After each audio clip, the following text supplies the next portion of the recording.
Excuse me, ma'am. Quick question for you. Have you ever been broke before? I have. And what line of business were you in? I owned hair salons. So you were a business owner. I was, but I sold it. How much did you sell your company for? 255 million? You sold a company for over 250 mil? I did.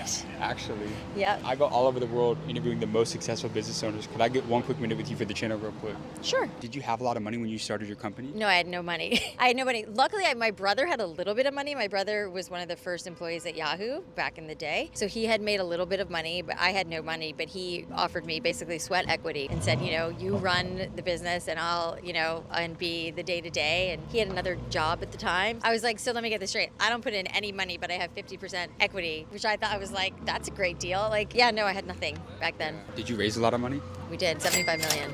You raised 75 million. About 75 million, give or take, yeah. 8 out of 10 companies in today's world, they don't make it past 5 years. Oh, I know. I've invested in a lot of those. Yeah. What's the number one reason why those businesses fail? What I see in general, most businesses, they're just not paying attention to enough of the details that are important. And also, I believe in asking your employees, asking your customers, what's working for you, what's not. And most people don't want to hear bad feedback because it hurts. And you're you've put all this money into this business and you don't want to be told something you've thought is good isn't good. But if you can get past that and listen and pay attention to what's going on in your business and what's working and what's not working, I just don't think a lot of people even see it to be able to correct it. So in other words, the littlest things can make some of the biggest differences. Huge. I mean, you know how it is. Whether you're going into a restaurant or your favorite coffee shop, you inherently, whether you realize it or not, you feel better if everything's taken care of. You feel like there's somebody in charge. Things are running smoothly. You're not waiting forever. The person at the front isn't have attitude with you. You go to the bathroom, it's not disgusting. There's an ambiance that a business owner can create to make you, as the customer, me, feel comfortable. And I really like being here. They don't often know why. Have you ever been in a place where someone pulls out a chair and they hear that loud screech and you're like, why doesn't somebody fix that? Put a little thing on the bottom of the chair. It drives me